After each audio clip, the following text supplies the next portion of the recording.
All right, let's talk about one of the biggest hurdles out there, the AQA English Language Paper 1. It can feel like this massive, scary thing, right? Well, today, we're going to pull back the curtain. We're not just going to look at the paper, we're going to decode it. I'm talking about figuring out exactly what the examiners want to see in that reading section. Let's dive in. So what is the secret sauce? What are examiners really looking for? You know, it's not some kind of mystical, hidden meaning that only a few people are in on. It's actually about something much cooler, showing that you can read like a writer thinks. This exam, it's not just a test. Think of it as a code, and you and I, we're about to crack it. So, here's the game plan. First, we'll look at the blueprint of the whole paper. Then, we'll get into the nitty-gritty of decoding language and uncovering structure. After that, we'll tackle how to master evaluation. And finally, I'll give you the master key that pulls it all together.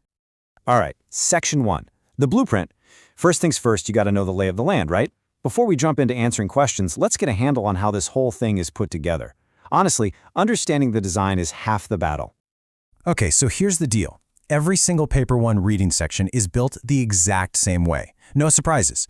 You get 4 questions, all based on one piece of fiction you've never laid eyes on before. And yeah, they get trickier as you go along, but here's the most important thing to get your head around. This isn't just a comprehension test. It's not about did you get the story. It's about can you see how the writer built it. You're basically being asked to be a detective, an analyst. Okay, let's move on to the first big analytical hurdle. Question 2. This one is all about decoding language. So take a look at this. This is a classic question 2. See those keywords? How and language? That's your signal. The question is basically asking you to pop the hood and look at the writer's engine. What tools are they using? You know, the specific words, the phrases, the literary devices to make you feel a certain way about this conflict between Kino and the Scorpion. And that brings us to this idea of subject terminology. Look, you probably know the buzzwords, metaphor, simile, adjective, all that stuff. But here's the thing, just pointing them out, just device spotting, is not the game. Seriously, it'll get you almost no marks. The real magic, the thing that separates a good answer from a great one, is explaining the effect. Why did the writer choose that specific word? What does it do to you, the reader? What does it make you picture or feel? Okay, check this out. This is so important. Look at the difference here. On the left, you've got a simple level 1 comment. It's kind of fine. It points out a quote, says something obvious, it shows danger. Okay, thanks.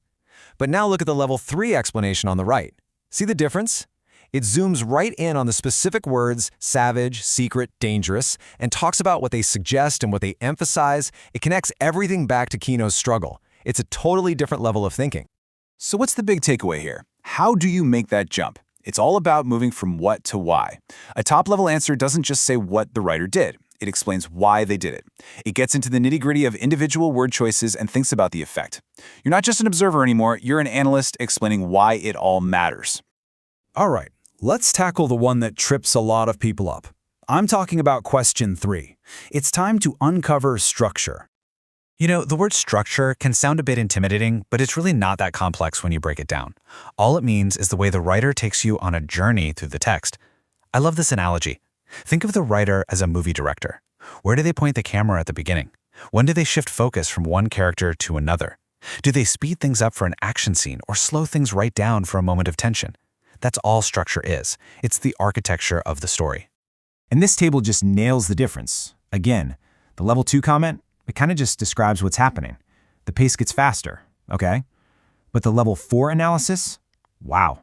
It pinpoints the exact choices the writer is making, like switching the focus super quickly. And then it gives you the payoff, the so what. It explains that this choice holds the reader in the tension. See that? It's all about the effect on you, the reader. That's where the big marks are. And that brings us to the grand finale, the big one, the question with the most marks at stake.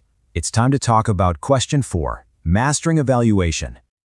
So, question 4 always kicks off with a statement from a student. They'll give you an opinion about the text. Now, your job isn't a simple thumbs up or thumbs down. It's not about are they right or wrong. It's about digging in and figuring out to what extent you agree. You've got to build your own argument, using solid evidence from the text to back yourself up. Now, the best way to attack this beast is with a simple 4-step plan. Step 1, form your opinion.